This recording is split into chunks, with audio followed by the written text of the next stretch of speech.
I was trolling the internet the other day, like I do, and I came across a Mormon reacting to the South Park episode about Mormonism. Seemed interesting, so I figured I'd take a look, from an ex-Jehovah's Witness's perspective. So this is an ex-Jehovah's Witness reacting to a Mormon reacting to things. Yes, I stole that from Paulogia, but he doesn't have a copyright on going meta as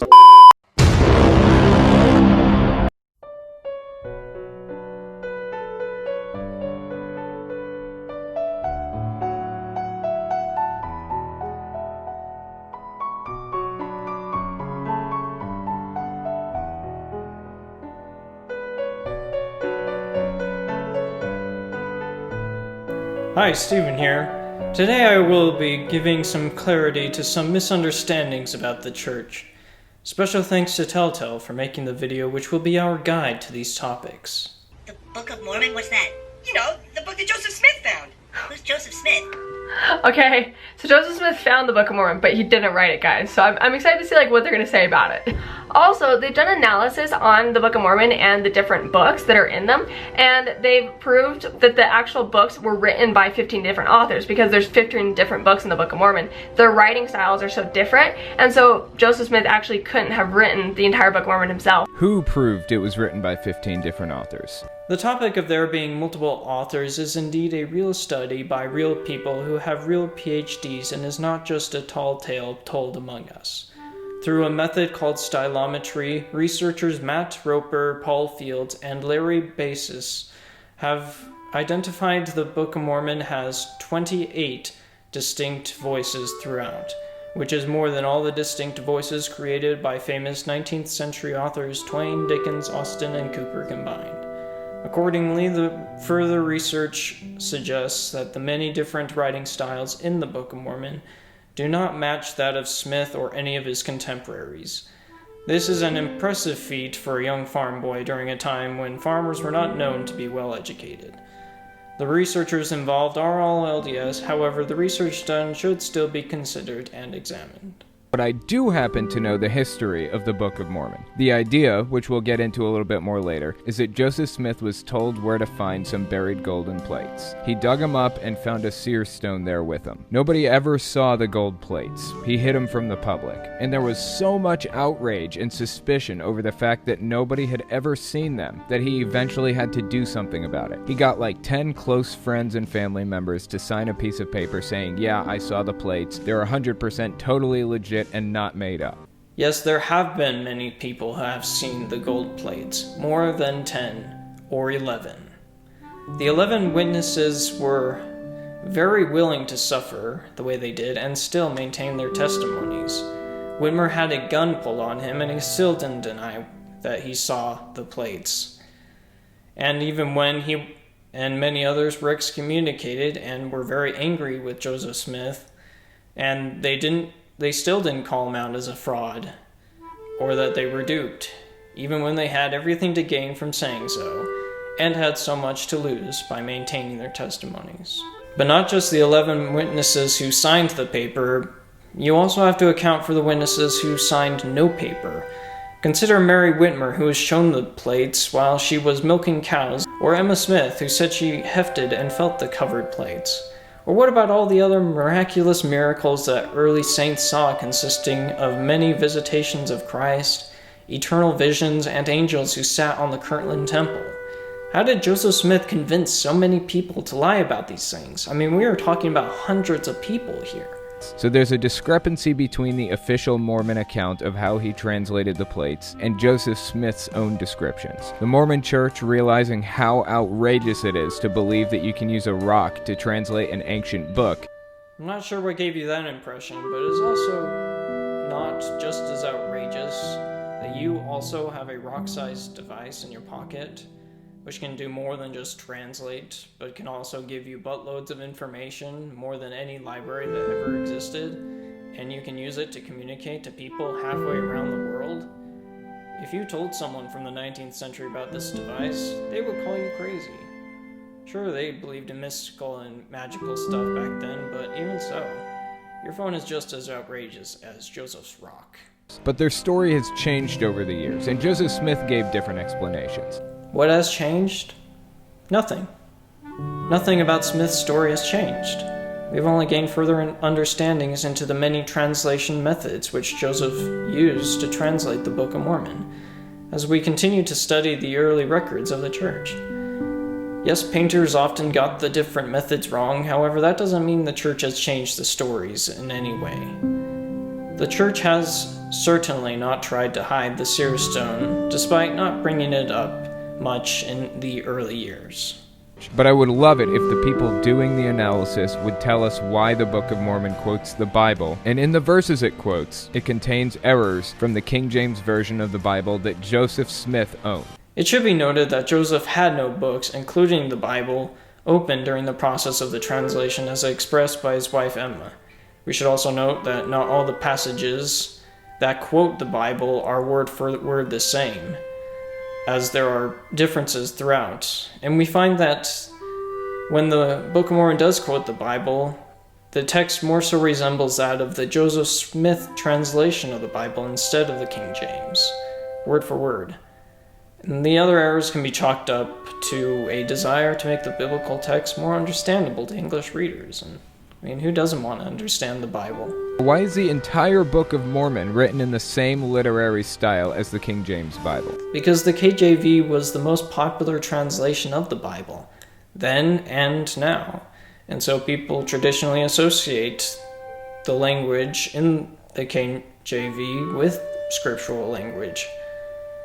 The Book of Mormon was so produced as to read like what people associated with scriptural language, hence the KJV. However, if you do not want your Book of Mormon to read like the KJV, then you can always pick up a copy of the Spanish translation. There goes that kooky Joseph Smith. You know, he claims he spoke with God and Jesus. Well, how do you know he didn't? Dum dum dum dum dum. That was good. What? No, it's not good. This chick doesn't understand what a burden of proof is. And obviously the dumb joke is flying right over her head. Look, if somebody makes a claim, it's on them to prove it. Innocent until proven guilty. The burden of proof is on the person making the claim. Joseph Smith claimed that he spoke to God. He needs to prove that to me. Until then, I'm not going to believe it. So no, that wasn't good. Prove it to me. Any credible proof. Any. I'll take anything. Joseph Smith's proof that he spoke to God is the Book of Mormon. Critics have struggled for years to come up with a good, honest answer as to how the book came about, and none have succeeded. You also have the hundreds of witnesses which claim to have seen visions of angels and the many miracles. I am Moroni. I am a Native American. A Native American? You got the Angel Moroni guy, right? He was a Native American.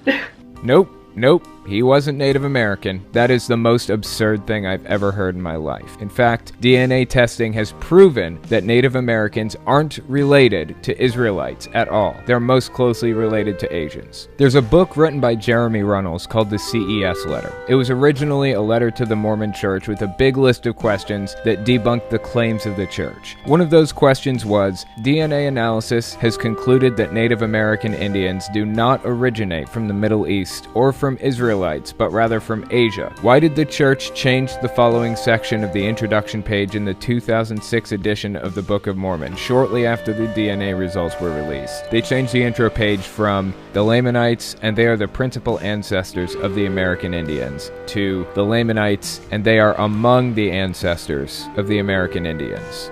In Jim Bennet's response to the CES letter, we read, "What's important to realize is that science rarely, if ever, reaches a final answer. It is always open to new information, some of which it received in 2013, when a study determined that some Native Americans do, in fact, have Middle Eastern and European DNA. Another 2014 study found that Cherokee Native Americans have Middle Eastern ancestry that cannot be accounted for by modern admixture, but which is rooted in the ancient origins of the people." The Journal of Nature conducted a research which found that the conventional theory about an initial immigration across the Bering Strait ice bridge is probably false. As reported in the LA Times, the Journal of Science discovered evidence of Australian and Micronesian ancestry in Native American DNA, and concluded that founding migrations occurred in more than one wave. Final conclusion about the Native American origins is, at this point, scientifically impossible. Let's talk about whether or not the Mormon Church is a cult. There's a group called ICSA, or the International Cultic Studies Association, who's worked to define religious cults for decades. They have a checklist that's used in courtrooms to determine if something is a cult or not. They've existed since 1979 as the American Family Foundation, and were renamed to ICSA in 2004. Stephen Hassan has been talking about cults since the 80s, and I've been talking about and researching them for 4 years. So what makes the Mormon Church a cult? Usually I like to use the BITE model for this, but the ICSA model is perfectly valid too. Let's just take a glance at the BITE model. BITE is an acronym that stands for Behavior Control, Information Control, Thought Control, and Emotion Control. Each category has its key points. For behavior control, the key point is whether or not the group has a system of rewards and punishments to modify the members' behavior, basically programming in a cult personality. It's such a cliched thing to say that you know it's a cult if it brainwashes its members. I am not too familiar with ICSA, International Cultic Studies Association. They definitely think my church is a cult as they review many anti-Mormon books and publish articles about us. However, one of their main articles on my church is interesting. It talks about typical things, but then a curious thing happens in the second to last paragraph. It states, in referencing a certain Walter Kern, the popular image of Mormons as brainwashed robots is wrong. In fact, Mormonism is our country's longest experiment with communitarian idealism, promoting an ethic of frontier-era burden sharing that has been lost in contemporary America. The article states that Walter left the church not because he was skeptical of the church's doctrines, but because he could no longer bear the responsibility of caring about other people and trying to help them, whether or not they were Mormons. And then in the last paragraph, the article states that the American Psychology Association actually apologized for stating that the church brainwashes its members. And then there's the BITE model. I don't have time to go in depth with this, however, all I will say is, sure, the missionary system can seem like an overly strict system. However, it is a system that works, as it helps to promote spirituality in the individual like myself, long after I am not living in the strict system. In fact, studies suggest that the stricter religions maintain membership far longer than more relaxed ones, as it helps to promote a greater sense of community and belonging.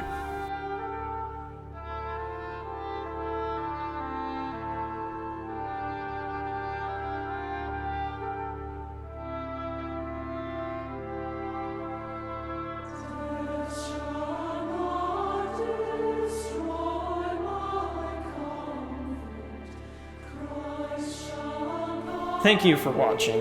If you want to see me cover the sequel to this video, then let me know. Sources are in the description. And keep it righteous, guys.